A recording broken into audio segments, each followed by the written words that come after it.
to the Sad Dads Club podcast. Here's everybody's favorite sad dads, Jim and Foo.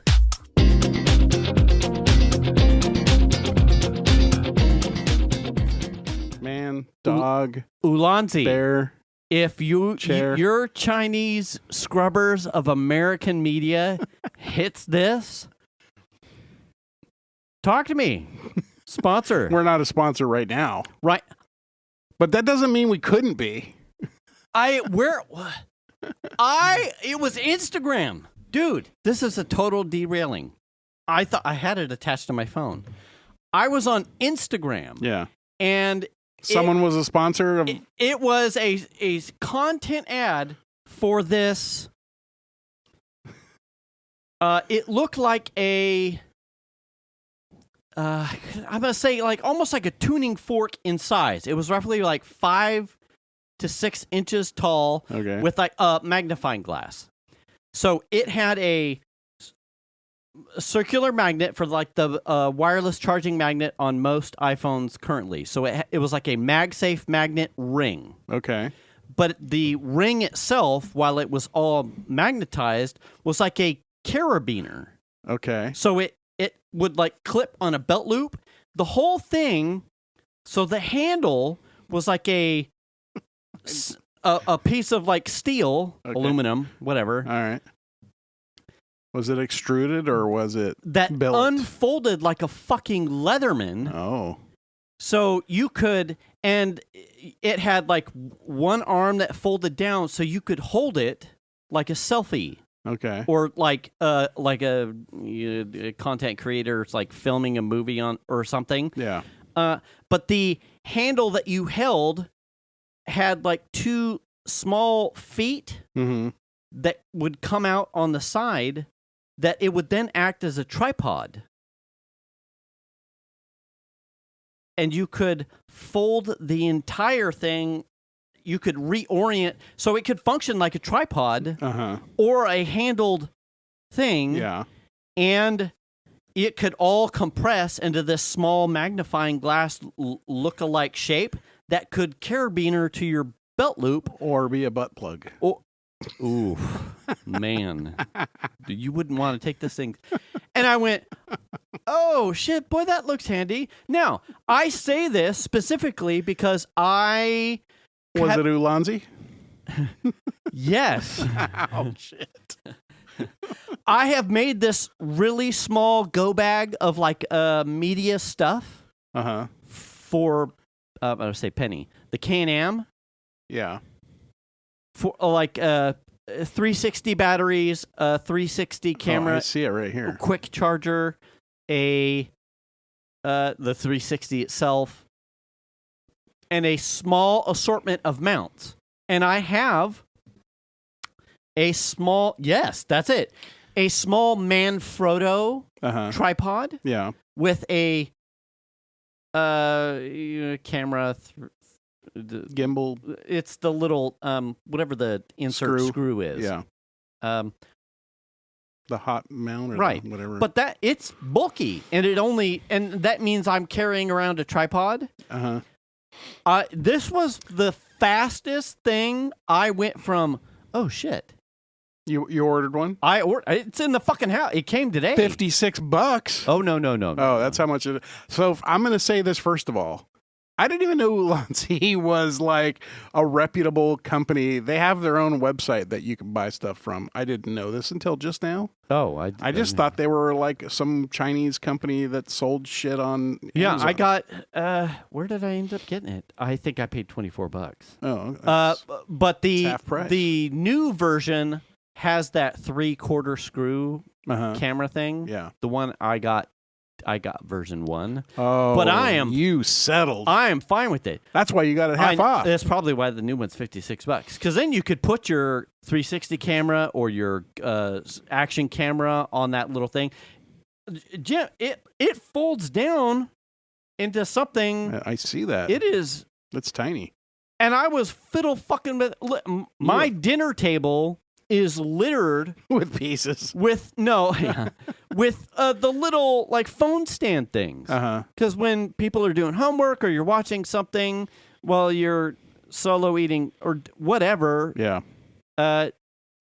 People will put their phone on a stand. Right. This thing Does that too. right. Ulanzi. Hashtag Not a sponsor. not a sponsor, but could be. Listen, it took me 5 minutes. I went, absolutely. There's a need. Because I would take some more in having Penny in the short time that I've had Penny. Penny is the Can-Am. Setting my phone somewhere because I'm not taking a DSLR and wanting to leverage the Insta360 more. I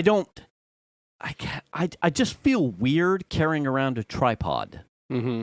But this... Hey, that's on you. This is so, like to set something right. This... That's all on you, buddy. Tripodist? Yeah. Anti-tripodist? To set something like on a picnic table and get a shot of a different angle or to like tripods just seem so fucking pretentious. But this is like unassuming. This basically folds down into the size of a credit card. I mean almost. Not quite. But close. Yeah. And it won't stick in my pocket awkwardly. Like I could clip it to a belt loop. I could clip it to a loop on a zipper on my riding jacket or on something. A backpack. Or a backpack. Yes. I mean, backpacks. Jesus. Backpacks have like 3,000 fucking loops and straps and anyway. For anyone wondering, it's the Ulanzi MA38 Maglock phone stand T163. Yes. And yes. It's the Maglock thing. Yeah. Yeah, so it attaches your phone with magnets. Right. Yeah. And it works. You can get pretty motion aggressive with it. Yeah. I'm not a fan of the holders. I mean, you're a human. That pinch the sides. What? You said you're not a fan. Oh, yeah, I said you're human. Right. Or a condenser. Unless you're having a go. Some say a machine. And they may be right.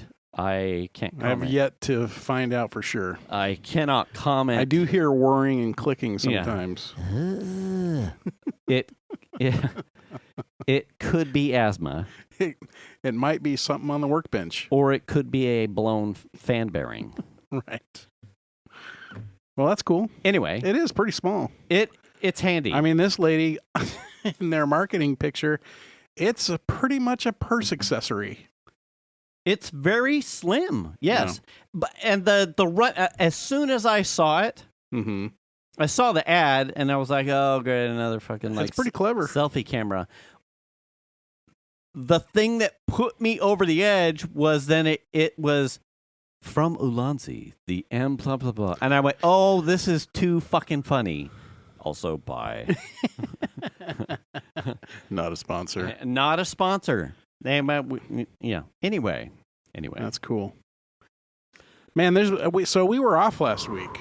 Right. We had a conflict, and sometimes that shit happens. Right. So it deal is. with it. It is. After 400 years of doing it, 350. Every once in a while, you take a day. Yeah, or 4. We had to take a beat. Right.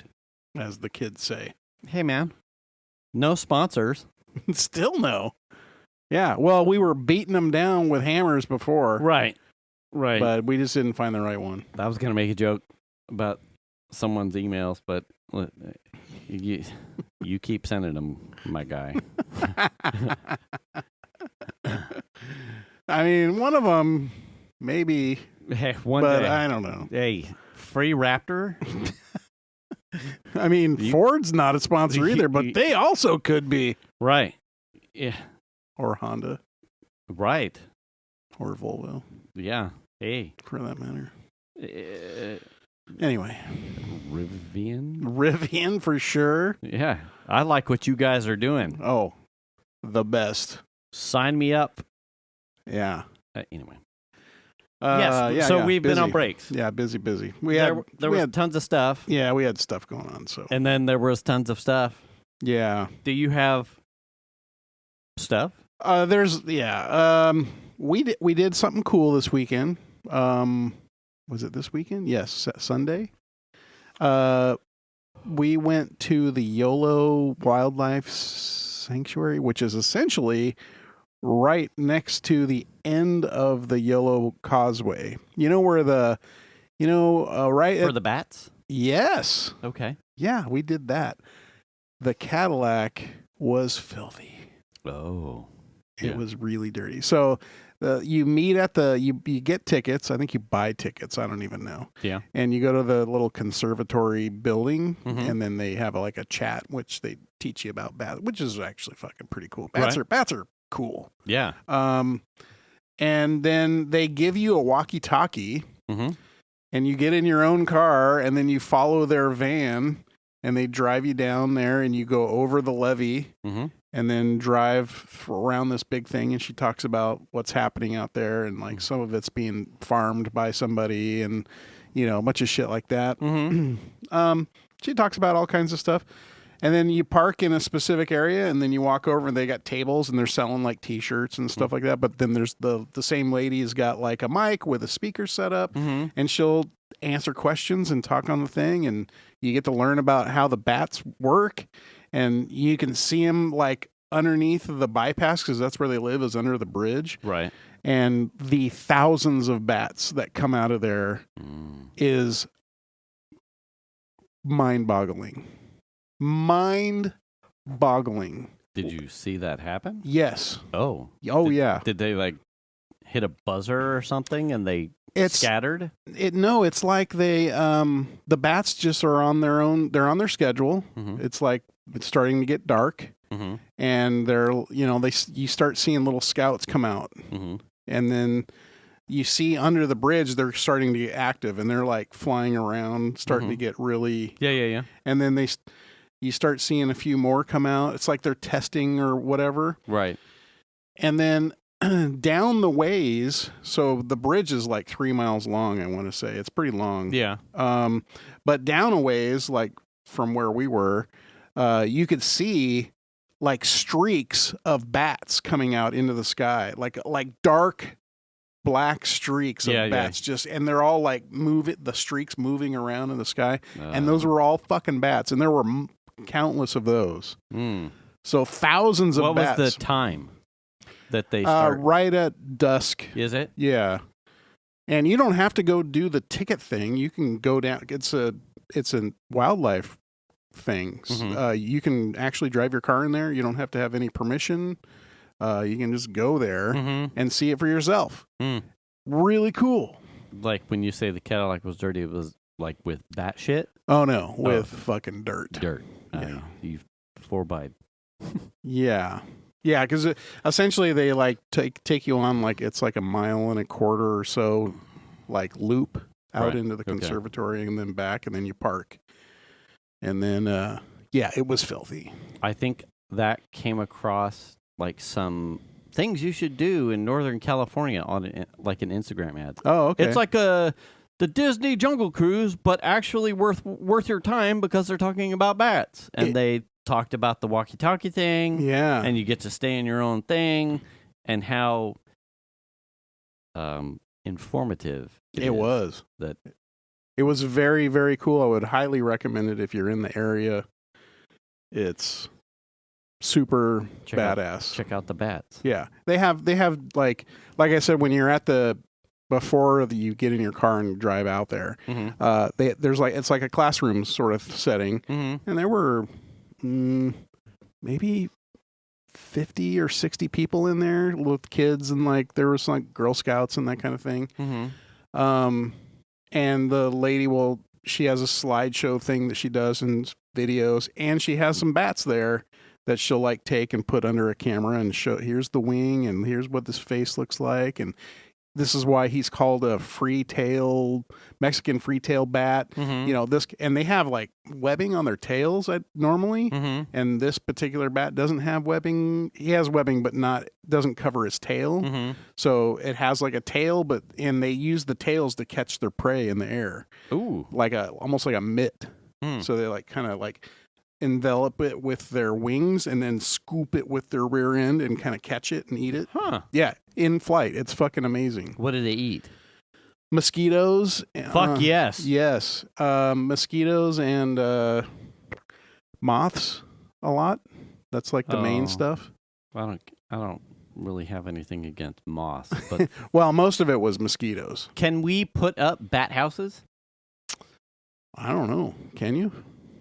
I read somewhere that if you put up, like, bat houses are one of the few things that are like protected. Like if you put up, you can't touch it again. No, like a HOA thing.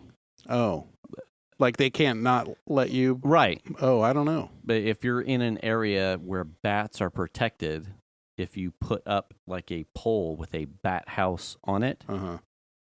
So is the house essentially a bridge that they can hang out underneath? Yeah, like a small fucking... What were we talking about? Like owls. I do wonder if owls are the same thing. Remember, we were...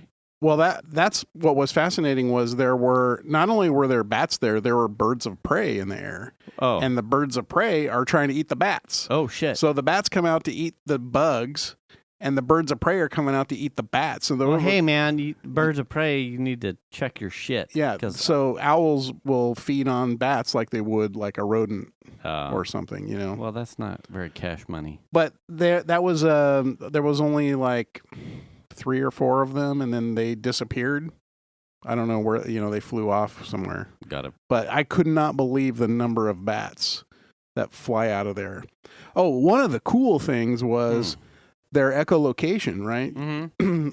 You can't hear their echolocation because they are in a frequency that humans can't hear. Right. And so they have a little device that can detect it or hear it, and then it translates it. So it's like it brings the tone to a level that we can hear it. And they had that on while we were out there. You can hear them out there clicking around. Dude, it was fucking... Wow. It was really cool. Huh. It was really cool. It's like, hey, Ted. Well, Ted Skeeters. The echolocation is actually what they use to help them find the bugs, and it speeds up.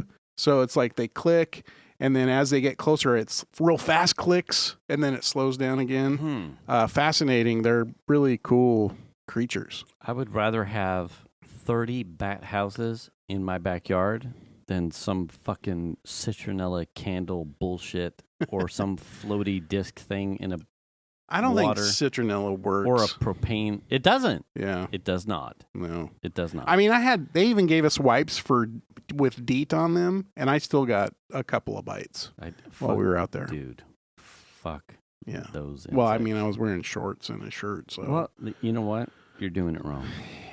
But it was cool. If you get a chance to do that. Was that then the girls spawned that one? Melly spawned that one. Did she? Yeah. And so that was a lot of fun. I really enjoyed Chandler that. Chandler doesn't have like a bat fetish. That you're aware of. Not that I'm aware of. He's like, Father, I'm Batman. No. You're like, no, you're just a white kid. Yeah. Take it easy. Just, hey, get to work. Yeah. Just back at it. Nose to the grindstone, son. Yeah. No super. You're human. You go to work. No superheroes here. We were joking around about, like, what if that was your day? What? Like, you get up. And then you're like, well, it's time to go find some food. And you don't have to worry about bringing food home for anybody else. You're just going and eating your weight in bugs for the night. Yeah. You know what I mean? Come back. Do I have a mate yet? Yeah. Oh, fuck, I'm sleepy. No, never mind. Yeah. Nap time. Yeah. Crazy. Anyway, really cool. Being able to eat enough mosquitoes, though, to the point to where you were like, cool, I'm done. Like, fuck, that's a lot of mosquitoes. Yeah, because you think also that there were thousands of bats coming out from underneath that bridge, Right. and where else does that happen all over the fucking We could area? just put another yellow causeway just right over here. And they were saying that some of those bats fly as far as 30 miles away for the night. I mean, that's a lot. And they were saying the Mexican free-tail bat is the fastest mammal Really? that it can fly in a straight line, not diving, 99 miles an hour. Holy shit. Yeah. Good for you, bat. That's Mexican bat. yeah. Huh. Yeah. Really impressive. If you're into, Do they have like visas or green cards or something? well, I showed up while we were there and we were like, Yo, well, bats! I don't know them. They don't even mow my lawn. Yeah. Well, yeah, they're not at Home Depot today. Yeah, and there Sorry. goes Ulanzi. Yeah, sorry, Ulanzi. Shit! Yeah. Well, Wow, that's cool. yeah. So that was cool. Had a repair on my car over the weekend that you helped out with for like half an hour. Did you get your Dremel? No, Hey, buddy. I did not get my Dremel. Yeah. I mean, I didn't really do shit, so help is a way over exaggeration. But help. I stopped by You put your hands in there and pulled yanked on some shit. stuff. Yeah. But it's the like camaraderie that we had, right? Yes. I almost poked out some eyes with a plastic shrapnel and a set of dikes. Oh yeah, that's right. Yeah, there you go. Yeah. I don't know where that went. I don't know where it went, but it didn't hit We'll flesh. never find it. So we won. Yeah. God damn it. For a PCV hose that is literally on top of the engine. Literally. That was the hardest fucking thing to change out. You know, when I left, and then I went and picked up Xander, and I got home, and I was like, okay, I'm the Dremel thing is like noodling around. Like, oh, I'll set this aside if he asks, and then I got distracted, and there was like some time later. Then you basically said that you clean and jerked it right up off the thing. Yeah, and I'm like, oh, and then I had sent my reply, and it kept like, man, the amount of heat that you had talked about that is generated in that engine compartment. Mm-hmm. Like all of the plastics get brutally it seems cracked like, and stuff. Man, you would think that there would be something that you could do to alleviate that to some degree. Because, listen, it's not like that car, that model, is the only thing running something that is an internal combustion engine. Right. But that car, within 1 degree of me, is the first one that I have had 1 degree of experience with where it is a noticeable heat cycle problem that has created a detrimental effect to all of the plastic components, rubber components in that engine bay. Yeah. Like everything I touched, which wasn't everything, but everything I touched felt like, if you've ever worked on cars, felt like something that had been through decades of heat cycling. Yeah. And one of the things in the year Miata that we have, the 2012, it doesn't have. Well, I guess it does. It has a temperature problem in the engine bay, but it's more so that the ducting for the radiators is almost so congested with stuff at the radiator. I'm going to say airflow current, that it kind of like it doesn't vacate as much as it should. Yeah. If I were to pop the hood of the Miata, there's lots of room in there. It's the flow. The flow is not conducive to getting air across the heat exchangers and then out of the engine bay.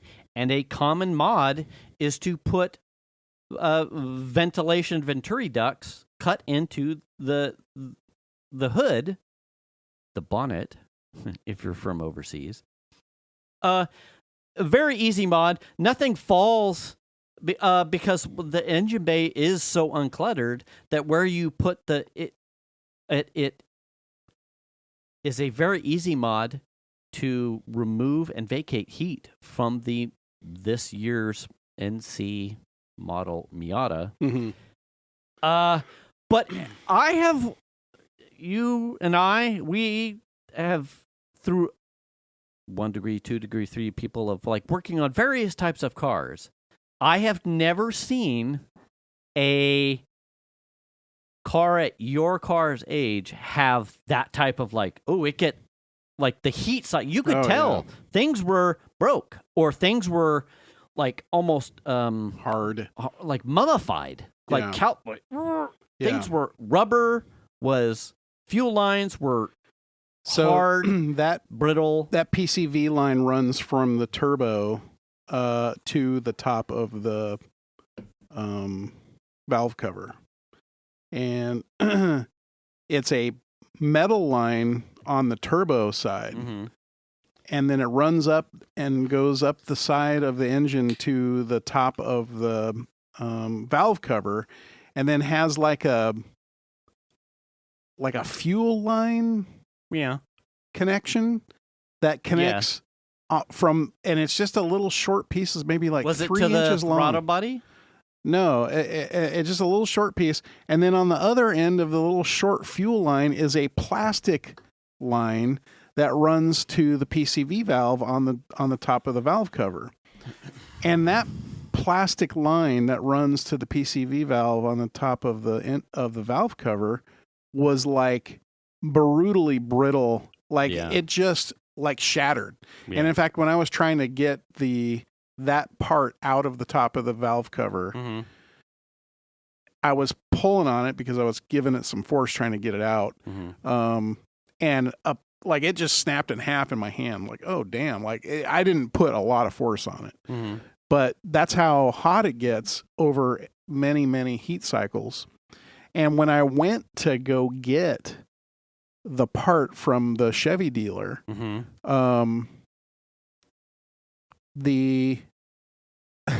I wanted to take the part out and check it to make sure it was the right thing for the car. Right. Is it going to fit? So we popped the hood, and I took the little engine cover off, mm-hmm. so you could see the line. And that shit was so hot just from driving from my house to the dealer, which is just a couple of miles. Yeah, that's so weird. It was so hot. Like, no wonder why the engine cover cracked in half. Yeah. Because all that plastic shit's just getting hot. And I'm off. coming from a guy that I've had the RS, the WRX, the Eclipse, all turbos. So things that notoriously generate heat, right? And then once you turn off, the oil being used in most cases to cool the turbo, it continues. The turbo itself is like radiating heat well after a normal non-turboed car radiates heat. I never had that like the way you have described. Like it gets fucking hot. Shit's hot.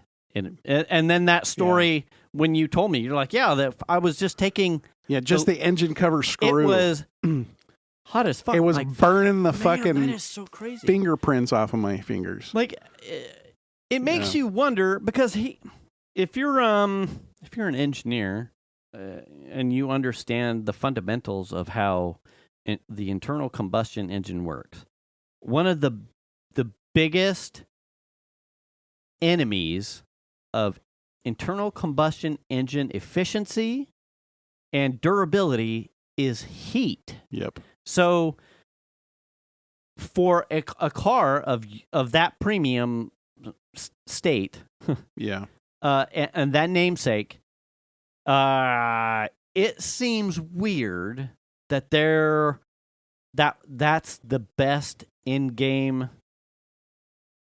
product for heat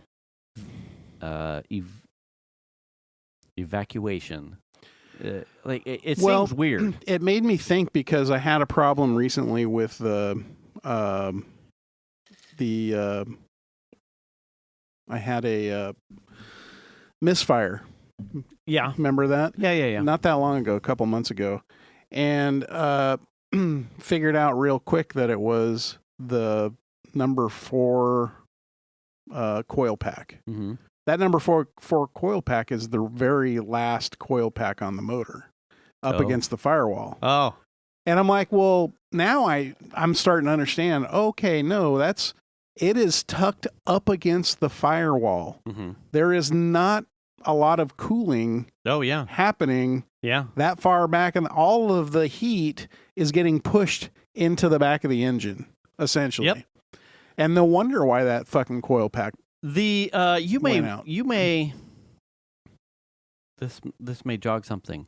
The same kind of scenario is a famous problem for the Toyota late 90s, early 2000 V6s, blown head gaskets. Oh. Blown head gaskets. So after the 22 REs, the 4-cylinder Toyota motors, they went to their V6s in that late 90s, early 2000s V6.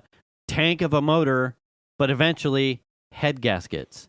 Their problem that the internet has sleuthed out long after is that there was decent airflow except for the last 2 cylinders closest to the firewall, where heat retention stayed hotter than the other 2 pairs of cylinders. Yeah. And so the block would warp because, and unfortunately, it wasn't something that was really figured out until Toyota long moved to away from it. That engine model. Yeah. The same kind of scenario for the Miatas.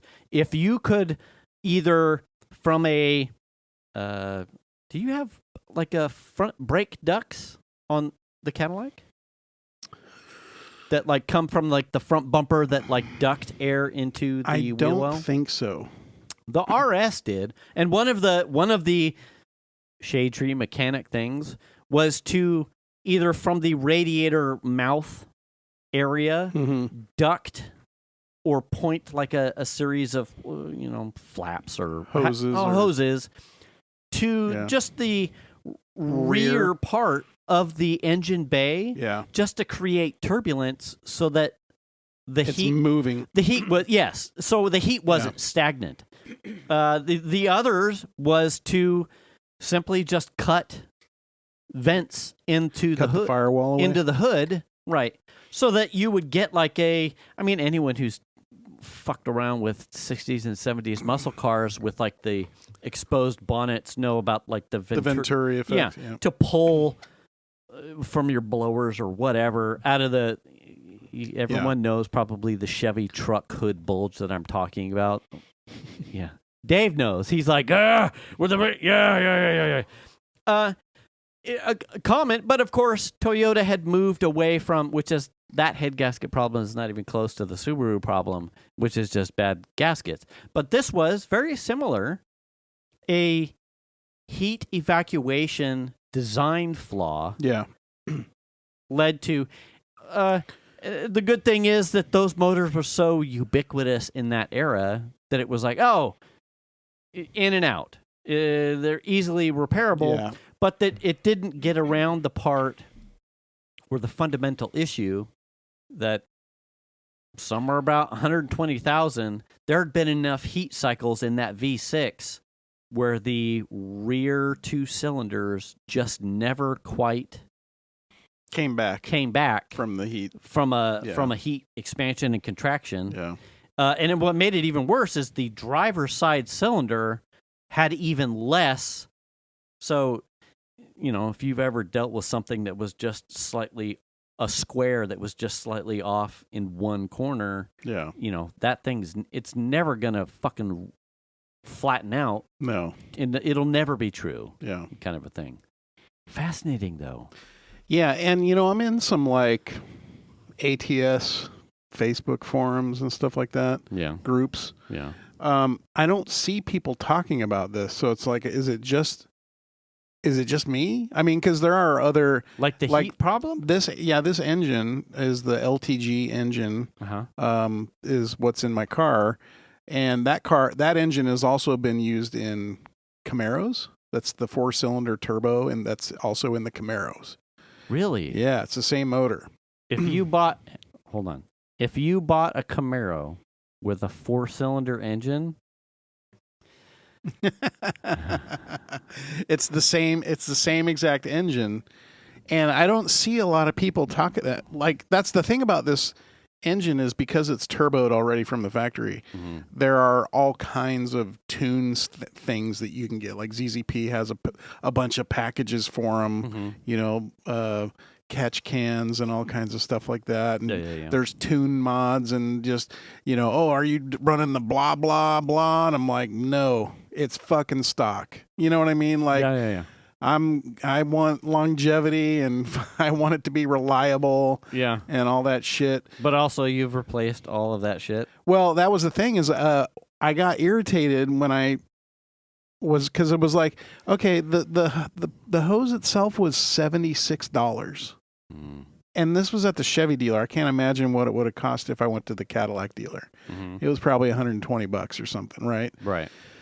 And I could have bought it somewhere else, but I wanted it right now because I want to drive the car, or have the car available to me to drive. So I was like, I bit the bullet and just went to the Chevy dealer and bought it there. But it's like, everybody in the forum, I went into the forum and was like complaining, like, what's the deal? Like, I've had to replace the Y coolant hose that goes from the coolant tank to the radiator, and also to it feeds the turbo. There's like a turbo feed on it, or return maybe. And all the PCV fucking hoses, because there's a couple of them, have all cracked and broken. I'm like, what the fuck? Do you just got to like schedule a replacement on these damn things? They're not cheap, and they're like, just buy the cheap ones because they are all way better than the factory. And this is after I'd already bought it, and I was like, really? Like, you just buy the shittiest, cheapest one? Yeah, like the one I bought's $22 on Rock Auto or whatever, and I'm like, and it's not like a GM part. Okay, that's so they're all saying that the GM parts in this regard are shit, and that you should just buy the cheap ones because they last longer, because they're just built in a different way. Did you happen to look at like a Rock Auto one? Well, I did, from the standpoint of looking for the part itself, right? Because this particular PCV hose, there's two of them on this car, and this particular one is not the common one. The common one's remember that big fat braided line? Yeah. That is the other PCV hose, and that one is the one that everyone always complains about, because it's got like three. It's like a T on one end, and it's got the big braided thing on the other. And I had already replaced that one. I'm sure it's probably due. You know what I mean? Yeah. And I was like irritated. Like, is it just time? Like, it is definitely time for the car to go, but like, what the fuck? Do you know, or did you happen to see if the non-Chevy branded part came with that heat shield blanket that you got with yours? I would be interested to know.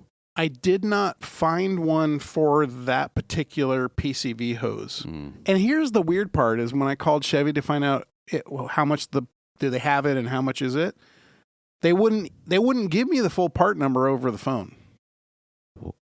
Oh, because maybe you would go shop for it.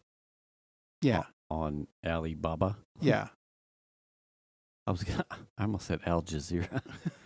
So I thought that was pretty fucking lame. I mean, I can call the Subaru dealer or the Honda dealer. Yeah. They'll give me full part. Okay, cool.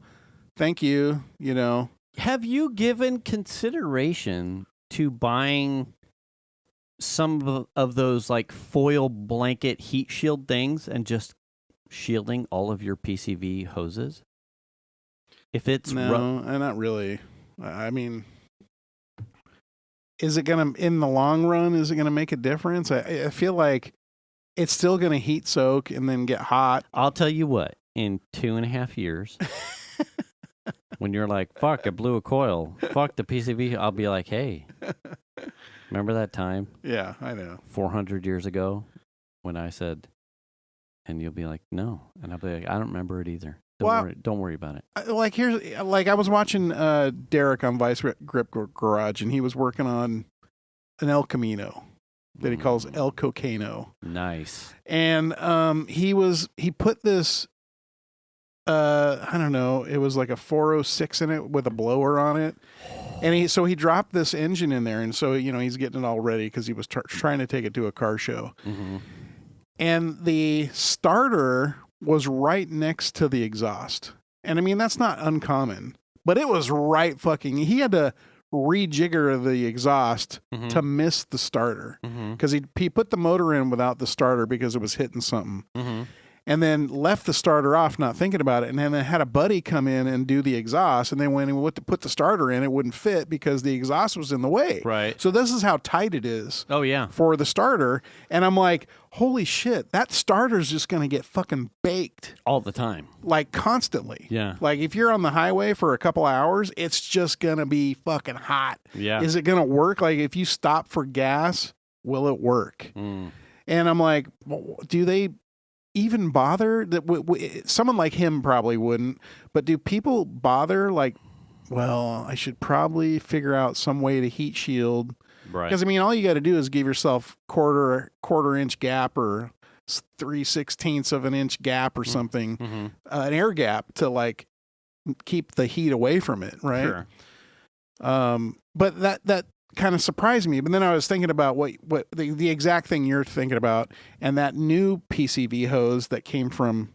Chevrolet that has this heat shield on it. And I was like, oh shit, I don't know. Like, I don't have any of that kind of material. I mean, I can go get some tinfoil out of the fucking, kitchen. I have some. Oh, you have some of that stuff. But I was like, well, the way this is made, it sort of pokes out under the engine cover on the loose, because it was tight on one side and on the loose end, it like, so I was like, I'm not sure why isn't it just a metal hose? That's the one that, like, does it have to be flexible so that it can be installed on both ends? Maybe because the torsion? I'm not quite sure. I've never really seen your I don't know. Or expansion because of the heat. I don't know, man. I got into it with my dad.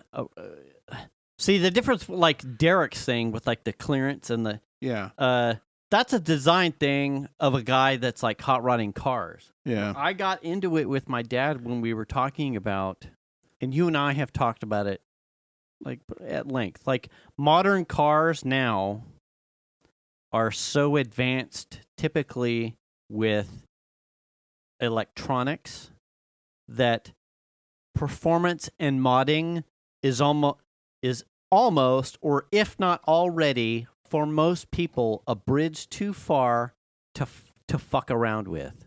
Yeah, because now your mods and stuff are laptops, right? Driven. Whereas our generation specifically has ridden a line where we come from and have worked on or owned a car that was not that case. We could carbureted. We could tinker with a car. We could actively replace a part.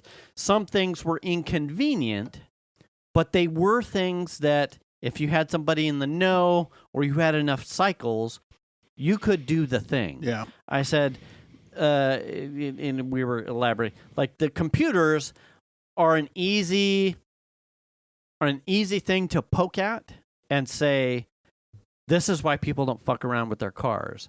The conversation with my dad got even deeper. I'm like, and I don't even think that's it. I think it's multi-pronged now, but we're just not fucking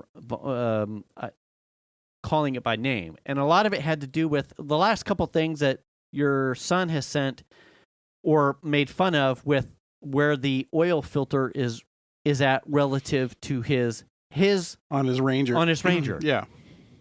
And that is the big snafu that we're not really talking about is that to crank out cars at an affordable price, or to get them so efficient in parts with other platforms, the engine bays or the mechanics of how the car works are packaged that in a way that is absolutely positively not conducive to anyone but a factory person. Or they're designed for the manufacturing Right. process and not the and not the party. repair. Yeah. Right. Yep. I'm like, we're not really talking, like, even if you're someone that was like, oh, well, this isn't an engine tuning problem. This is, I want to do my oil and oil filter, or the starter went out, or the water pump went out, or the battery, your son with the battery. Yeah. The battery is dead and I need to replace the battery. I saw, or we may have talked about, I got something in my feed. I think it was about the what is the Kia sedan? Not the Stinger, the Forte. I think it was a Forte. But a lot of the Kias at the sedan level are close to the same. And it was the alternator, the alternator, you do not get to it without dropping the subframe. I'm like, from my perspective, Yeah. I understand the mechanics of and the placement of the alternator, starter, a fan if you've got one, the AC condenser if you've got one, all the components that are typically tied To a belt. Yep. Yep. The things that are attached to the side, a throttle body, a Yeah. carburetor, the things that are attached to accoutrements to the motor. I said, the conversation with them of that, like, they are making these things so tight or so like nestled together that even if I understand, yep, the starter is dead, I can't do anything about it because it's in a place and I don't have a fucking bend pack. I can't drop the subframe. Yep. I can't lift the car that high. I have floor jacks. It's a bridge too far. Yeah. I watched a video of a guy who was doing like a resto mod of a C3 Corvette. So this is David.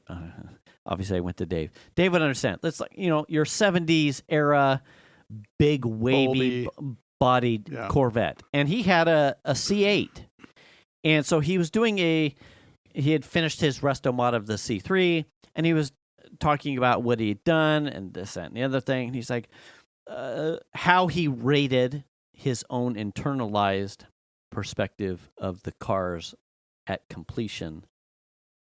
They were a lot closer than you would think. Like, oh, the C8 is fucking brand new. Ha ha ha. He's like, it was close. The C8 had more things, and but it wasn't. He didn't gap the C3 on like why it was an easier daily driver. He's like, fundamentally, one of the biggest problems I have is that if something breaks on this C3, I can fix it.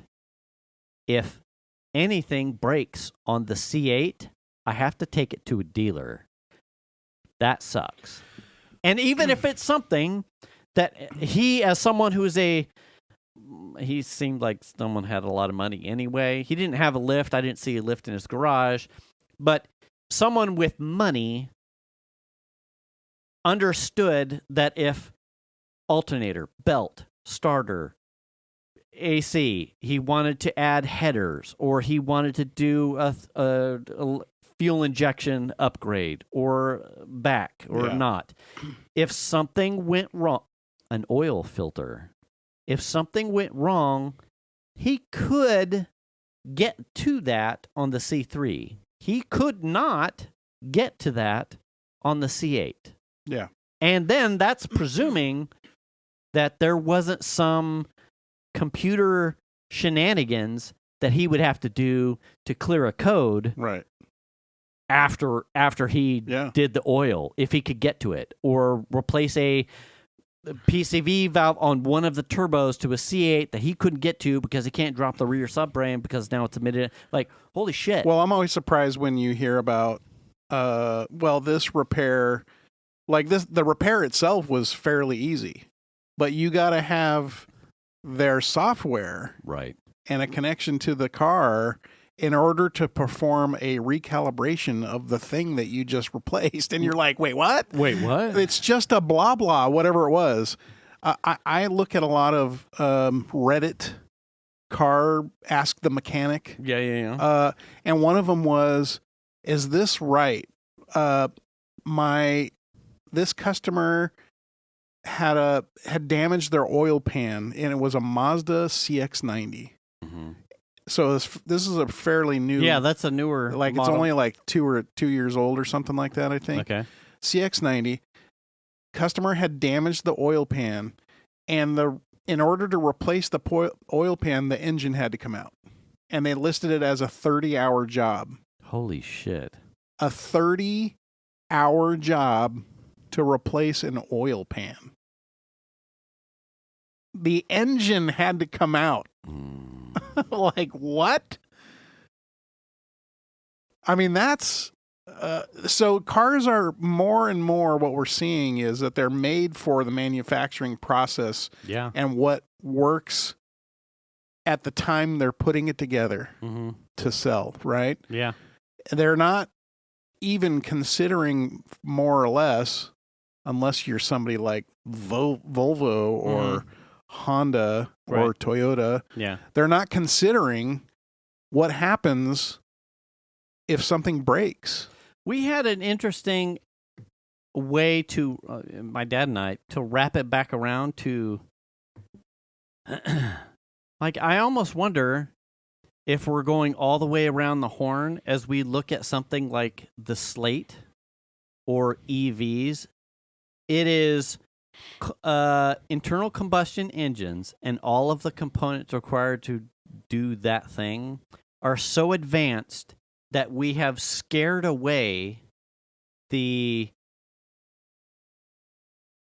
willingness to tinker. Like, this is so far beyond me to fuck around with, because either it's designed that way or I don't have those tools, or if I fuck it up, it's going to be a boatload of money to fix. So people no longer tinker. Yeah.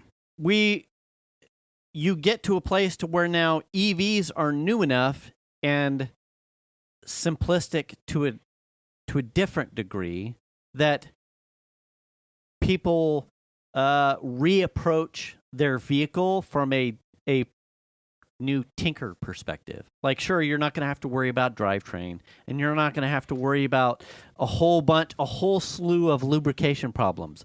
But if something like the Slate allows a person to look at their car in I want to add a panel, or I want to add a stereo, I want to do a thing that's a little bit different than how it came out of the factory, and because it's so simple and approachable, you get almost like a renaissance of the shade tree mechanic, but on a different level, because EVs remove the entire problem of an engine. I don't look at it that way. I think what's happening is now the allure of the electric car is that it is computer, right? It's so computerized and so complicated compared to I know what this thing does. It's got pistons and fuel and air and spark and blah, blah, blah. And it's complicated, sure, but that's over years and years and years of packing in new features and this and that and all that kind of stuff.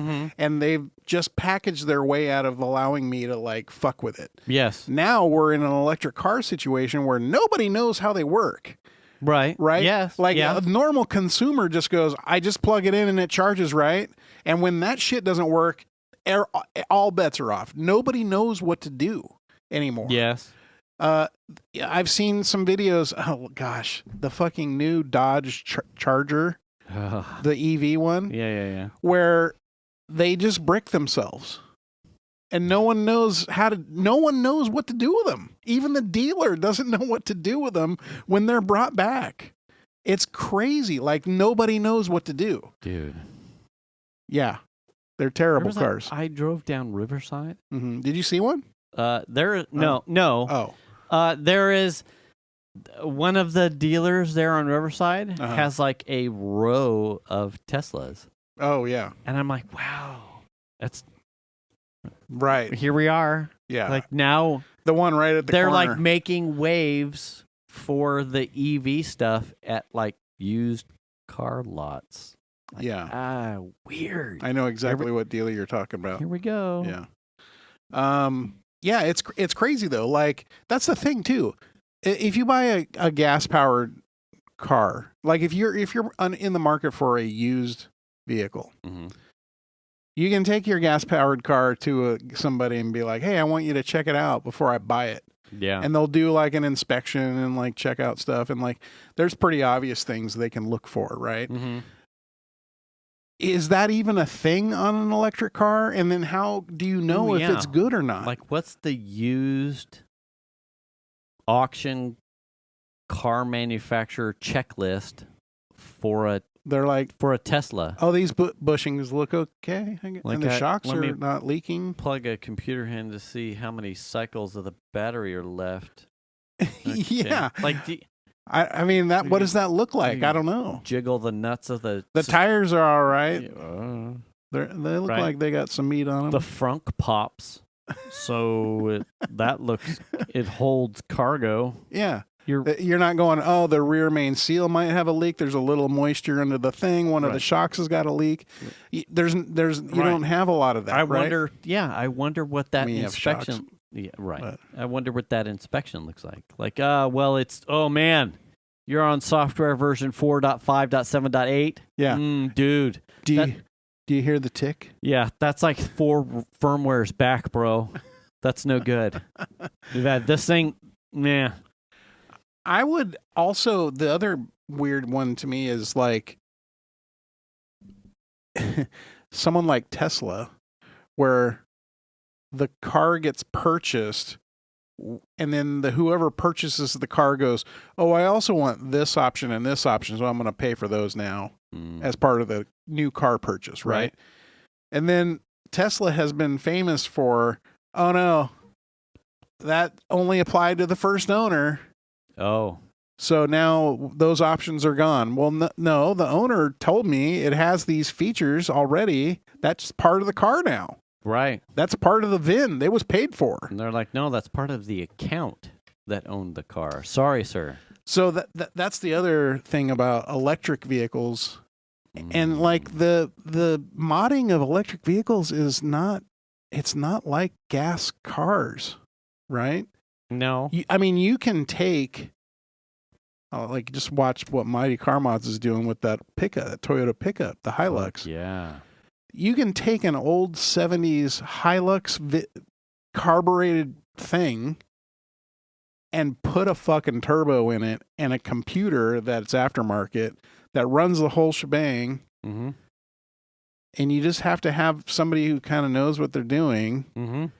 That's a possibility. Mm-hmm. And now you have stripped away a bunch of those layers, right? Yeah. You've taken away a lot of the overbearing, like, scariness out of it because you have this aftermarket thing that's easy to use for a person. All you're doing is really worrying about wiring, which is it's not a not hard thing to do. It's difficult. That is a challenging thing, but it's attainable. Yeah. How do you mod a Tesla? You know what I mean? Like, they'll just brick your shit if they find out you're fucking around with Fascia and 3M tape. Yeah. That's how you mod the Tesla. It's an interesting conundrum, I think. We're in a weird time for many reasons. Like, if you're a shade tree mechanic person or DIYer looking at what's coming down the pipe for auto manufacturing, it's weird. I mean, I saw the new Preludes coming, right? And that's cool. Oh, cool, a new Prelude. And then I found out it was a fully electric thing. And I went, wow, holy shit, really? Well, here we go.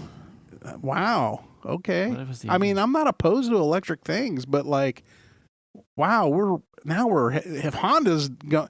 I mean, they got the Prologue, which is a GM thing. They don't have any of their own electric cars until the Prelude comes out. They've got something in between. It is in another market. I didn't think so. Oh. It is something in the small SUV size. It is like it may be Acura. That's electric? Yep. It's like Acura has a version of the Prologue. No, this is an all Honda electric thing. Oh. It is the fuck balls. Hashtag not the actual model number. It's 2026. It is so it's coming. It's an SUV size thing. It may be somewhere between the RDX. Is it the Type S? No. Damn it! What was it called? Who's jingling? The ZDX Type S. Oh, that might be it. Maybe. Oh. It's not the Prologue. It is an all Honda thing, but it is an SUV sized doodad. I see it. Yeah. Interesting. Is it the ZDX? It looks like it's the Type S version of the ZDX. First ever all-electric Type S. Available to build now. Let's build one. Shit. You got money in your pocket? Nope. Me neither. Absolutely not. Anyway, it's fascinating. So you had something I did.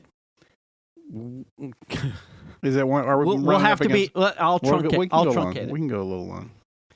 So, one of the tie-ins to last week's miss was the convenience it was for me because Xander has, as his senior year, his government class, he has two requirements. He has a 2-hour requirement to visit or participate or be an audience member in watching civics in action. He could Honda Civics? Yeah, Hondas. See, it's all circular. Yeah. It all comes back. And that is effectively watching government in action. He could watch city planning stuff. He could watch a city council meeting. He could go to the state capitol and take a tour. He could watch a design and planning meeting for the council. He could go to a couple of the school board meetings for the local district. Whatever it was, but he has to go and take notes, and then at the end of his 2 hours, he has to write, his perception on synopsis on what happened, what he thought of it, and whatever. I don't know if there's a third part of the. Was the final question when are you running for office? Right. Yeah. Pretty. Yeah. And how are you going to fix the nation? Right. In 3 words or less. So last week we had intended to attend the city council meeting that was on Wednesday. Podcast night. You were like, it's Roger's birthday. And I was like, fuck it, I'm out. Yeah, that was a quick. Yeah, I was like, sweet, this works out for me. Mm-hmm. Because it happens every 2 weeks on Wednesdays. So it was like, well, now we can get this one, and now we have room because his report is due at the end of September. Oh, yeah. So the earlier we can get these hours knocked out, the better, because then he can write his report and be done with it and sign it off. So Wednesday was out. Sweet, we'll go. Problem was, there is conflicting information on citizen participation and timelines on when these things are actually happening. So what you're saying is the schedule that was provided to you was not the schedule that was actually in action. Absolutely the case. Oh, fuck. So we know that we have the day right. Yeah. We end our conversation like, sweet, I'm doing this. Yeah. You're going your way. It gets to 6:15-ish, a sheet says 7 o'clock. Starts at 7 o'clock. In a pulled up site for the City of Roseville Council meeting, I have really the calendar for when they're doing their meetings. And as we're walking out the door, I just happen to, well, I already know the time, but I'm just going to click on the event to just make sure that the time is right. And it had already started. The calendar invite versus what he had been provided was an hour off. So game over. We pull the plug. That sucks. So now we're limited in 1 week. We've capped off 1 week where we planned to do one, but we can't do the other.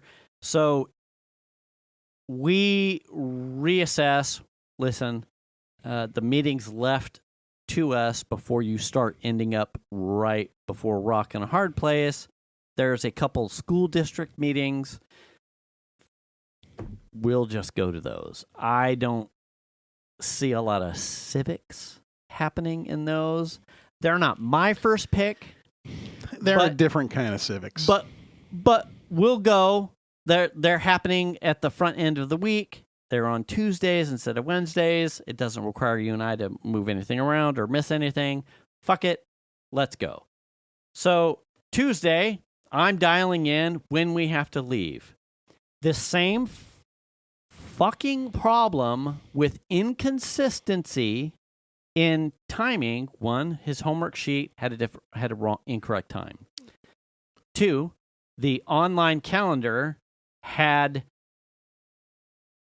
because they do a closed session part of the meeting and then an open public session of the meeting, that offered no details. And because it was like phrased in that way, you would probably recognize, or anyone that's dealt with like city council stuff, it's still written in that like parliamentarian type of adjourned for closed session. Right. Session start for start. It wasn't even used. But the phrasing, if you're not fluent in civics, is like, so can I be here for this and I just can't say anything? Or is this not for me at all and I need to come at this time? So that it was inconsistent. And then it had a phrasing for the event will be live streamed only for viewing only. And the phrasing, while I understood it, I took it one way. Venus, when I was like in absolute enraged, pissed off mode about how it's almost because like it's almost like they don't want you to know when the thing is, so that no one is actually participating in social sciences. I sent a thing to Venus. I'm like, "What? Tell me what I'm looking at here. Like, what do you think this means?" And she takes it a completely different way. She interprets it as the event is at a new building that's closed to the public, so they're only displaying it for live viewing. And I'm like, well, fuck, I hadn't really considered the wording meaning that, but I can see how you would think that that's what that means. If you're someone in the area, you would know that they've been doing a lot of building for the new office for Roseville Joint Union High School District. They're over by Oakmont. Yeah. So I know from firsthand experience that they've been building stuff, and it would make sense logically that they are holding the meeting. It is publicly viewable, but for streaming only because construction. But you would, that was not the leap I was making. I was making the new tech is allowing for streaming, but not active participation, viewing only. That's what I would have thought. Right. But my wife, in her different way of looking at it in a critical thinking manner, now fucking chucked a wrench into my thinking. And I mean, like, she does work for the well, county. that makes sense. Like, right. So maybe she knows. Maybe she knows. But it was enough to like, you know what? I can't keep fucking dealing with the inconsistency. This sucks. This whole thing sucks. Right. Like this is a homework assignment for young students to participate in civics in their area. And right out of the gate, it is hard for the adult in the room to know, the two adults in the room to know what the fuck is going on so that I can participate. It ended up being, you know what? We're just going to go. It looks like they start closed session at 5:30 and the closed session goes till 6:30 and then it's an open session, but the meeting says it goes from 5:30 to 6:30 and you're like, well, when does it end? You don't know. Fuck it. Xander and I are leaving at 6 o'clock. We'll get there at 6:15. If it's streaming only, they'll turn us away. If it turns out that 6:30 is when the open session starts and we can be there, fuck it. If we've missed something because we can't tell that it was open at some point or they reopened it because the closed session only needed to go 15 minutes, well, then we missed some of the meeting, but at least we know. So 6 o'clock comes around. Xander, get in the fucking car. Let's go. Bring your notes, notepad, fuck it. Let's go. Sweet. We get over there. It's open session starts at 6:30. So people. So is open session or closed session means that you're not allowed to sit in and listen? Correct. Okay. And that makes sense to me because as someone that on the outside knows that for Venus in dealing with the band boosters board, they discuss some things that are sensitive relative to kids and backgrounds and financials that are not public knowledge. The meeting notes are, but some financial logistics and other issues with certain kids or behaviors or special cases happen in closed session. And then they open it up for public session, and then the parents that are all participating in boosters or whatever can join. So I get you. I understand closed session. There's some logistics that happened, but the timing, it was not clear. We show up. He gets his thing signed by another parent-aged person. It was like, how long are you going to be here? I'm like, we're here until it's When end. do you close? Right. She's like, well, I'll sign this, and you just add your end time, and da-da-da-da. She's like, because it may be a long one. We're like, okay. Oh, like sure. 6:45? Yeah, 6:45. What are you guys going to talk about? Oh, we haven't even gotten there yet. Dude. Holy shit. And now the fucking second can is like starting to kick, and I have to piss. Okay. But the good news is we did see on walking up other students that were doing the same thing, like getting ready to. I'm like, sweet. So we'll let these two kids go in front so we see how the fuck the flow works. Yeah. The lady signs the thing, basically asks the same question. So then when we get there, we know, yeah, we're just here for audience. This is our tracking. This is our time. We walk in. There's a reasonable amount of people in the room. A nice room, a good chamber. There were probably 50 seats. 25 to 30 people were already there. Maybe a handful, 5 to 8 more trickled in. I instinctively went to like second row in the middle, like out of the way, like I don't know what's going on. Right. I'm uncomfortable. And then I started to sit down and realized I felt like I was boxed in. So I'm like, fuck it. I'll sit in the front row. I don't care. So we moved to the front row. I had one chair blank to my right. I'd be afraid like one of the council members would be like, you got to, what's your answer on that? Yeah. They'd what call do you me. think? Yeah. And I'd be shit. like, shit, I wasn't prepared to answer. I didn't even bring my slide rule. And then I think Xander had 2 chairs to his left, or if not, they weren't there at all. But there were plenty of people behind us. But we were front row. I'm like, fuck it. Whatever. If it push comes to shove. I printed out the agenda, but didn't read it. It was like 15 to 20 pages long. But it all looked like clerical shit. there were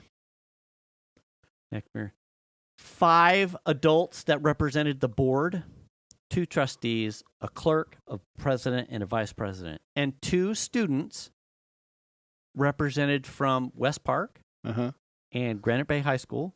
I presume they're student body presidents. They didn't actually announce themselves. 2 young men, brain dead to the world.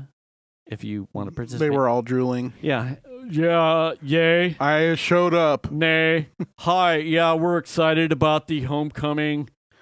Anyway, the theme is the dance, and we are excited. Yeah, okay, get the fuck out of here.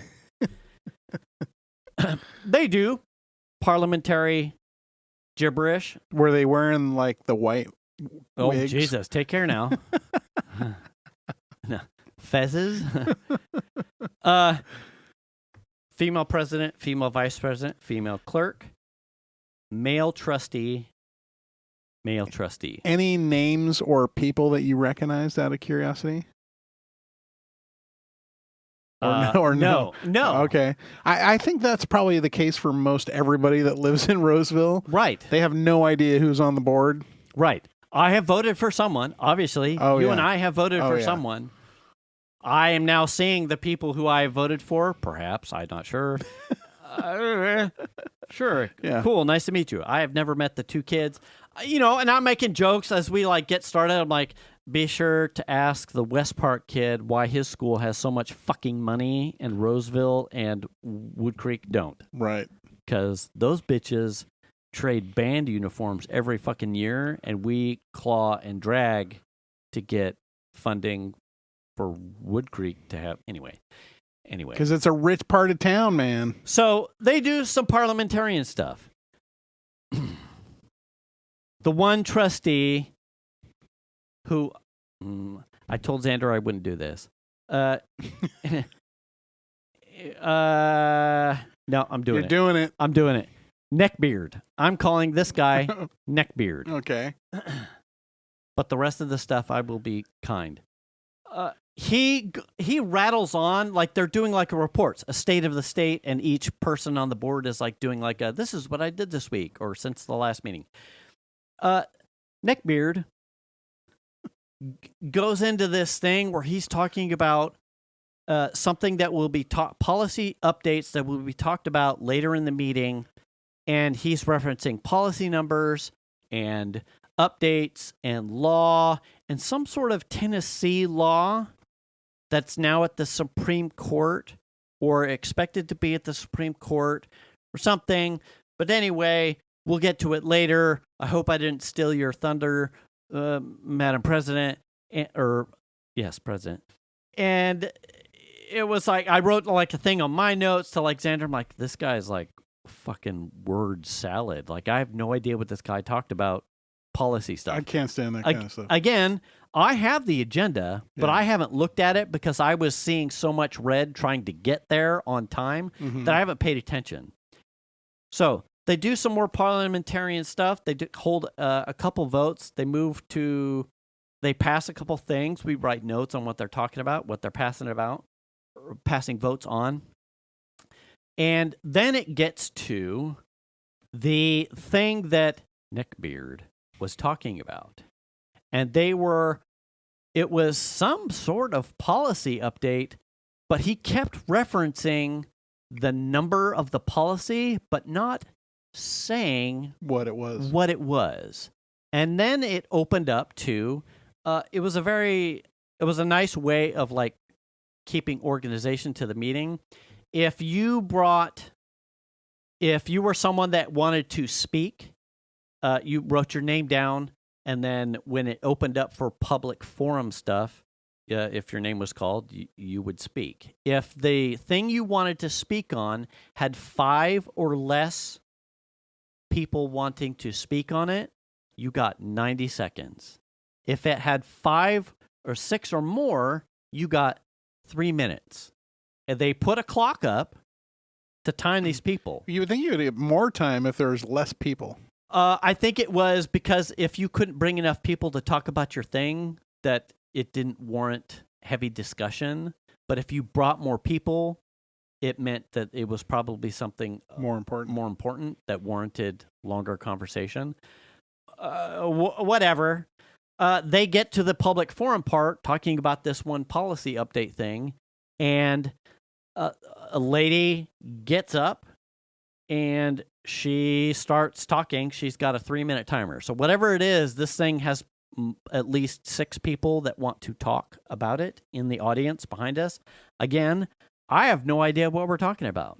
This lady talks for about a minute, and I still can't figure out what we're talking about. But she is very concerned about girls' privacy in bathrooms. And then she, somewhere towards the tail end, her last minute and 30 seconds, she starts getting very emotionally, jumbled. And she can't quite finish her sentences or her thoughts on whatever it is she's reading. Uh-huh. She's starting to get, bound up. Yeah, bound up, clutched up. And then she was either getting, she was crying, but again, I can't tell what the fuck she's talking about. It was, she gets to the last minute and she drops something loosely about pronouns.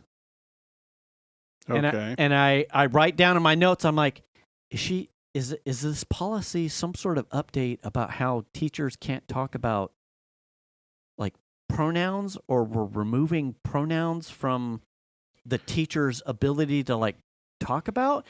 She gets to the end, and the best I can do is that it's something to do with privacy, girls' privacy in bathrooms, and pronouns. And a second mother, female, gets up, and she is more combative. And she pretty much then starts to unload that it's something about women's sports, privacy in bathrooms, the whole pronouns things. And then she drops it halfway. Transgender people. She drops it halfway through, and she drops gender identity, sex identification. And the policy is that the California State Board is adopting that Title IX's sex discrimination covers trans identity. That it's not male or female, it is whatever you identify your gender identity is. And the women behind me are all black and white, male, female, MAGA, those type of trans is wrong. And then I get it. I mean, the live notes that I'm writing to Xander are like, oh no, oh, shit. Oh no. The third woman to speak opted out because it was too hard. Too hard for her to speak to. The fourth woman to speak was someone from an organization that sounded very right-wing conservative. That was like some sort of it was like a committee or something. So not a club is the wrong word. A collective of people that were advocating for male female. Mm-hmm. Religious male female type of thing, and admonished the board, if you were to take this vote and vote yes, you are basically the devil type of thing. And I'm like, oh fuck. The fifth person to speak was someone that was speaking on behalf of the policy in general, the California law policy in general about gender and student equality. Not talking about anything specific to boys and girls, but was talking about the status and the law in which they were trying to implement it, and that this is the law, and that we have to go the way of. So she was agnostic and only speaking from that perspective. And then it was very clear what we were dealing with. They get to the end of that, the public speaking, and the vice president, who was a mother, basically, she unloads in a way that was frustrating as a parent who knows and is very aware of trans kids in multiple schools in this district. And this woman would not accept those students as they were. That the talking points that I'm sure you are very aware of, or anyone in our circle is aware of, from someone who is right-wing religious conservative, that the young people who are struggling with or choose to be identifying in a different gender than what is between their legs, that they're wrong, and that they have somehow been groomed or transferred through soft language, that it's okay that you can do this, but you should be A or B. You should be the thing that's between your legs. It was disgusting. And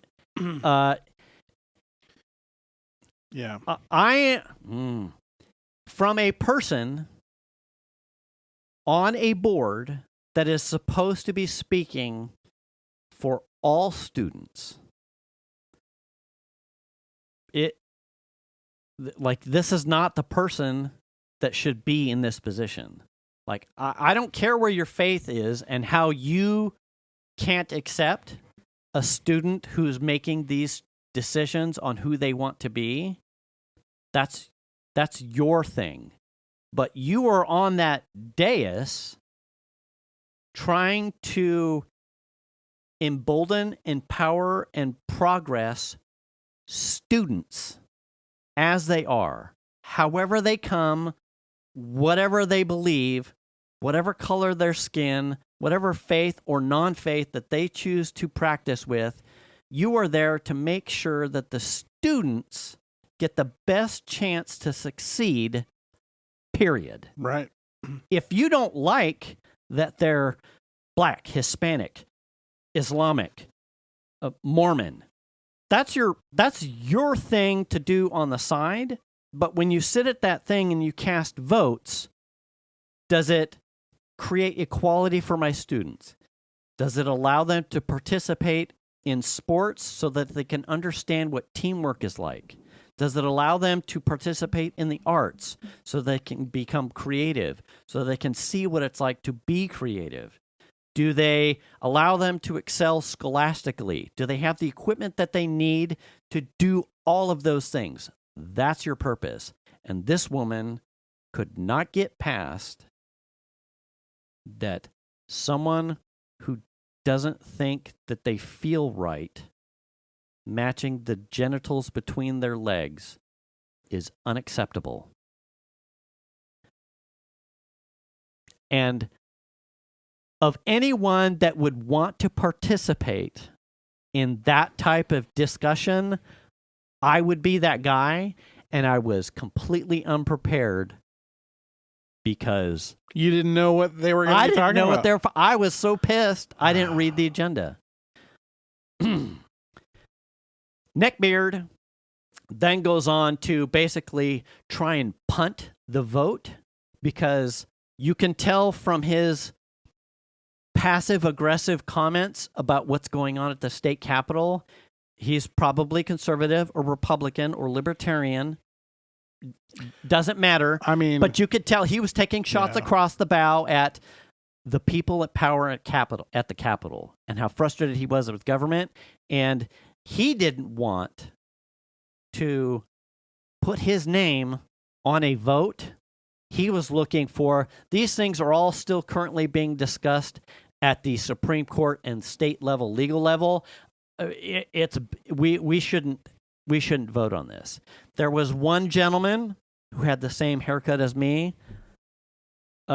He was advocating for, on the board, his first salvo of discussion stuff was,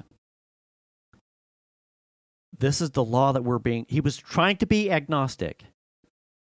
And his first set of stuff, I wrote Jedi word salad to Xander. Like, I don't know what he's talking about. I can tell that he's not in line with the transphobes that were surrounding us. Mm-hmm. But he was trying to say stuff without committing. And so it came across as, I don't know what the fuck you're talking about. And it wasn't until the vice president went on another rant about, well, what are you going to do to protect the girls who don't feel safe in the bathrooms? It was very, if anyone is following national politics, it was very transphobe Nancy Mace shit. Like, if there is someone that has a penis that identifies with females, they're just looking to get into the girls' bathroom to try and assault women. Like, that's their only agenda. Like, that's it. And my girls don't feel safe because trans women are there to just try and assault and take advantage of women. And now no one feels safe. What are you going to do to protect the girls from these fakers, the abominations? The fear-mongering, man. Yes. So at some point, the bald gentleman who was tap dancing then starts to widen his language where it's clear he's trying to say that this is the law. This is the way things are moving. This is my summary, not how he was phrasing it. You can certainly look up the live stream. But the way I was recounting it to Xander in my notes was, he's an ally, but he knows he's overmatched. Like, not overmatched. He is underdog. Because the thing of it is like that stuff will come down from the Capitol. Right. And it's if you're not doing what the Capitol says or what laws have been passed, then now you're, as a school district, you're exposed. You're breaking the law. Right. So he then pretty much ends up trying to say, listen, the kids, you can't pick the discrimination, the way the policy is written. We're trying to make sure discrimination includes all of the students and however they identify themselves, not boys and girls. The state is telling us it's how the students identify themselves. We need to just it's not our call, is effectively where he was going. It's not our call. We have to put this in place. The neckbeard effectively kept trying to punt it by basically then saying that the mandate for adopting the policy from the California State Board did not have a implementation date. So we can punt it till... Right. And then he immediately moves to like, well, I motion that we defer this until the time in which the Supreme Court cases or any legal cases are settled, so that way it's clear which direction we have to go. And the bald gentleman was then like, well, of course. The bald guy was ready, like, we need to just make the call. Like, and in short, he was like, if trans students or gender fluid students see this and the inability for the leaders in the room to accept them as equals, then all that does is say that they are not protected. And to have a community member who represents X number of people Right. come up there and basically say, Right. Yes. like, we don't recognize you as a human or whatever. Right. That is fucked up. The president then went on to say, Yeah. well, I don't believe in this policy either. The clerk, also female, she looked genuinely concerned that she didn't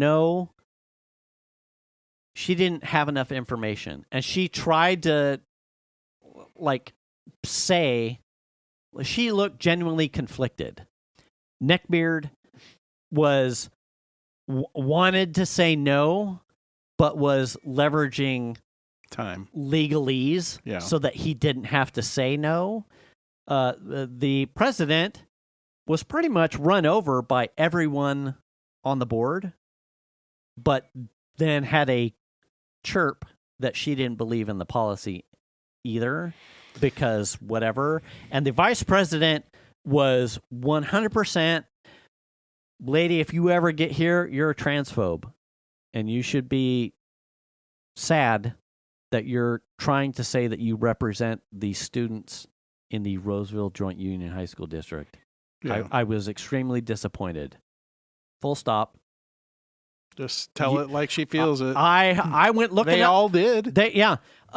And then the bald gentleman, he was a lawyer. Apparently, the bald gentleman was a lawyer, and they made their motion and the vote to table it until Supreme Court cases. And then he had to say, he's like, I did say before we started the meeting, I told the board, the president, that, I had a case that I'm working on and I may have to leave. And he bounces after that vote. But then the cat calls from behind me from the MAGA moms was, whoa, well, look who has accommodations for you, So all they have is like bile to say to this man who's trying to look out for all students. You're talking, and I'm curious about who these people are. So I'm on the website. Okay. Hall is the president. Yeah, Heidi Hall. Heidi Hall is the president. Is the president, and I think Neckbeard is Clemens. Well, there's two dudes, Bill Schwetz. That was bald guy. And Pete Constant. Constant is Neckbeard. Okay. He was not that clean shaven up on the board. I was kind of hoping there would be pictures of them. There is somewhere. They're on there. I don't see them here, okay. But well, see, par for the fucking course of civic understanding. I think it's what's wild is their email addresses are just there. You can email everybody if you want. I am going to send something at some point when I cool down to the Bill saying Bill Schwetz that I was there. Uh-huh. I appreciated what he had to say. Yeah. I wasn't ready to comment to anybody else. So Heidi is the president. Marla Franz is the VP. Yes. And you're saying that she was the one that was calling them I don't accept transphobics? Yes. Yes. It's about education. It's not about right. Yeah. Your kids have been in school. Okay, we're at the high school level at this point. Yeah. This is the high school board. Yes. Have any of your children between 1st and 8th grade ever been approached about being misgendered or cross-gendered? Or apparently they have not. That's what I'm saying. Yeah. Where is all this fear coming from? I don't understand it. And that, of course. Oh, it's coming down from the top. It gets us. Yeah. To the other shoe. Yeah. That drops. All the shoes are dropping. Right. Yeah. Here's the deal. We got this going on in our local politics because our state politics are trying to do the right thing for people. Right. But then on the other hand, you've got the guy who's in the office of the land. Right. Who is an adjudicated rapist, right? Mm-hmm. Who is protecting pedophiles by not releasing the Epstein files without redaction. Mm-hmm. And that entire party is covering up for a bunch of fucking child rapists. Yeah. But yet, we're worried about this indoctrination they keep talking about, which is not a thing. Trans kids. Yeah. So the Tennessee case, it was Tennessee versus Cardona, and it was that the Biden administration, Department of Education, redefined sex discrimination as however you identify yourself. Uh-huh. Tennessee versus Cardona said that was no, you can't do that. Unconstitutional, so they walked it back. There are so wait. They was determined to be unconstitutional, yes, or it's still in the courts. Whatever the written rule that the Department of Education enforced was unconstitutional. So that ruling for Title IX funding was walked back to boy-girl. California is working from the perspective of that wording, that it's however you perceive yourself as far as a gender identity, and then was sued by the Department of Justice saying that you can't, will withhold. So that is part of the case that is open, that is pending.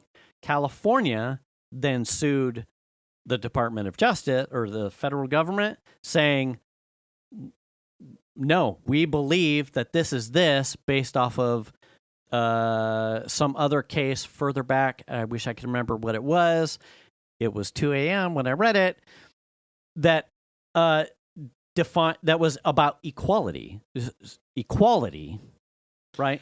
Well, we don't believe in that now. Currently, there are Currently, there were two cases that were pending Supreme Court audience. One was a case in Idaho about explicitly defining whether or not someone that it was supposed to be a clear-cut Supreme Court ruling on if your gender, effectively answering the question about trans student identity and how that was going to work.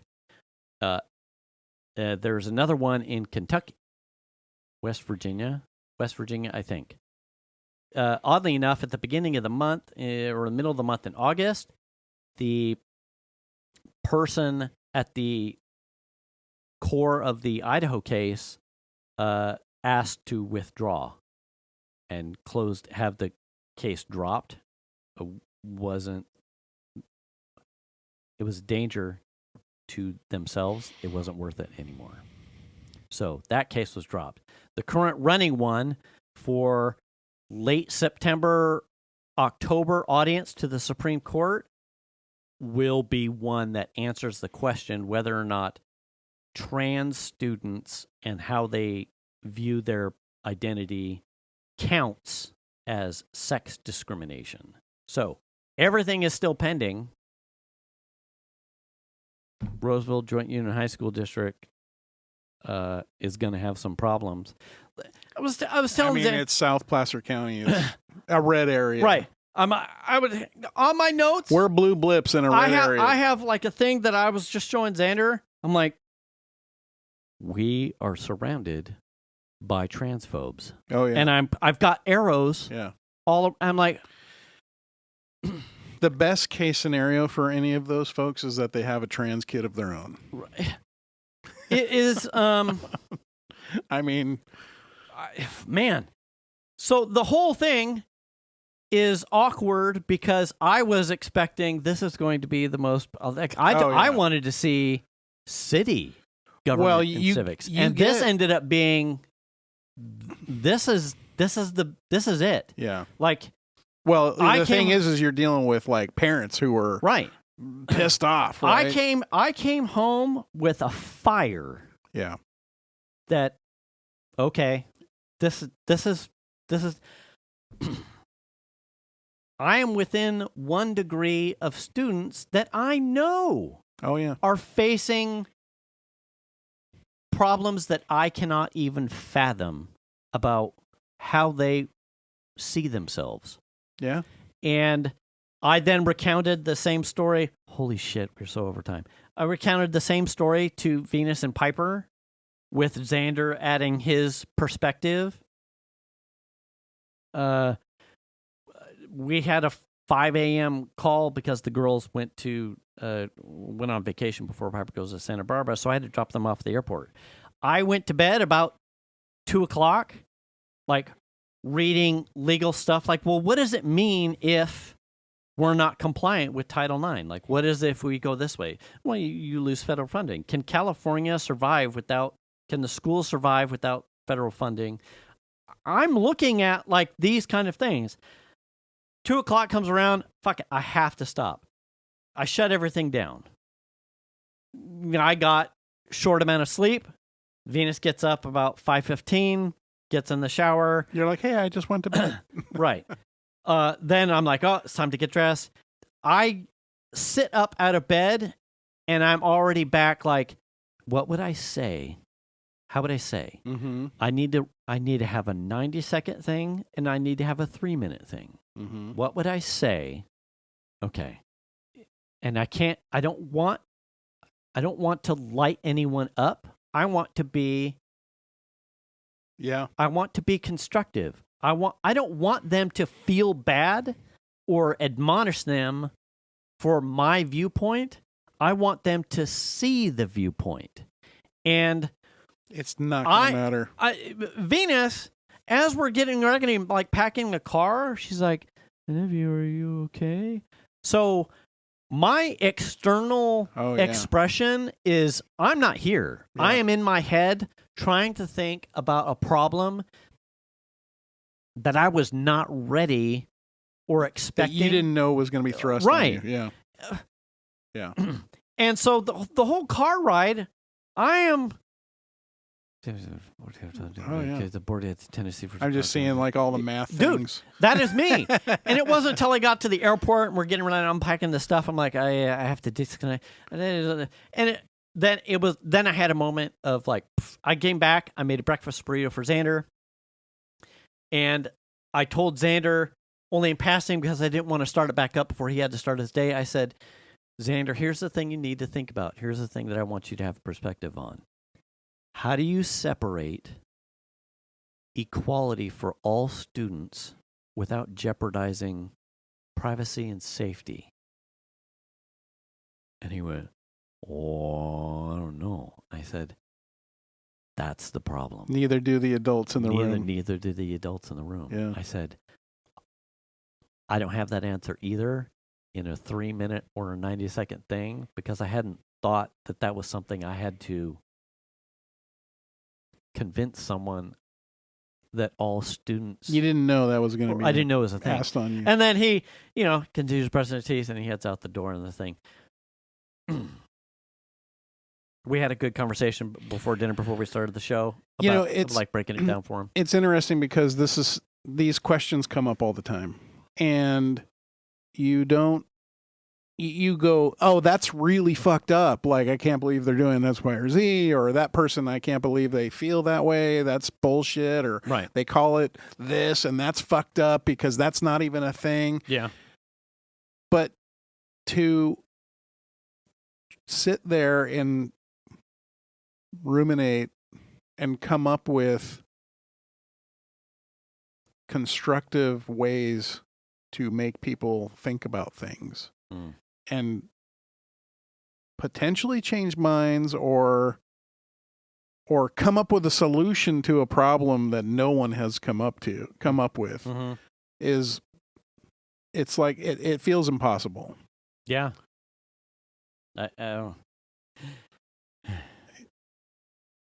I don't know how from a politician standpoint, like, goddamn, they deal with some stuff that like we sit back in armchair a lot of this stuff. Yeah. And it's tough, but everyone's steeped in their own beliefs. Yeah. And that is... Yeah, and it was, I told Xander, I'll wrap it up. I told Xander, because I thought about it a chunk of the day, but didn't try to like bury myself in it. Yeah. I said, when he got home, as I was cooking him dinner, I'm like, here's the thing that I would ask of you. I said, your sister may have an opportunity to take something at UCSB. I said, as you get from your senior year, which you've already picked your classes, but, you know, as you go to Sierra College, I said, here's the thing that I would ask that you give heavy consideration to. I said, it'll probably be uncomfortable. I said, you find an opportunity to take a communications or speech class. I said, because here's what I'm running into. I said, I have an opinion. Yeah. But the way that I am so inflamed about how frustrating it is that someone could be so far away from what I see as common sense that I don't feel like I have a way to constructively be like, we need to approach this in a calm manner so that we can have a discourse, and then we walk away where we're not enemies, but perhaps we've enlightened each other to some point. I said,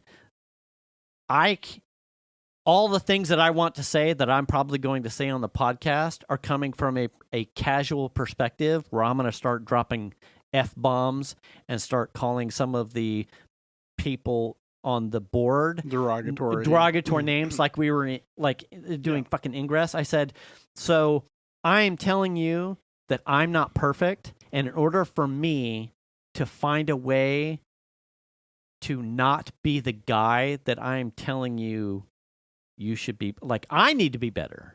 I need to find a way. The amount of times I've had a conversation with my dad where I'm like, why can't we just have a normal discussion with opposing views without thinking that you're the guy that's going to kill me? Like, we can have differing opinions. We're not there. That and I said, happened today. My way of like conveying stories and some of the viewpoints that I think are just batshit crazy, even I am unfairly trying to demonize the person on the other side of the table. And I said, so as I tell this story tonight on the podcast, I'm going to try and do so without my typical color, making the people on the other side clearly villains when they're not. They just have a different perspective, but they are in an elected position of power, and that is not what was portrayed last night. And that is something that I can be openly frustrated about. Well, the real issue is that what you saw on the board was probably about the right amount of mix for the people that elected those folks. Right. It's an uphill battle. Yeah. In our county, it's an uphill battle. Yeah. For sure. So I'm not saying that they're misrepresenting some of us. Sure. But from a area standpoint, they're representing probably us. But they are also not representing our private schools or charter schools. Well, they're representing the public school system. They're representing the folks that voted for them, but really failing for the children that they've been voted in to help. Yes. I mean, that's the bottom line. That is the bottom. Yeah. But that falls on the people that voted those people in. Right. Man, you tell me the next time elections come up and some of these people have town halls, I know exactly the type of questions I need to ask. So tell me. You voted no on this. What would you tell a transgender student about why you did that? Yeah. There's one here in the audience. Do you know which one it is? Could you explain to that person in your own words why you don't think they're equal? Yeah.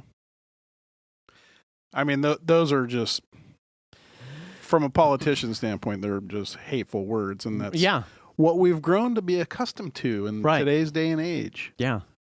This is how some people make it into office, is by belittling people. This is how it works now. Much frustrate. Yeah, I get it.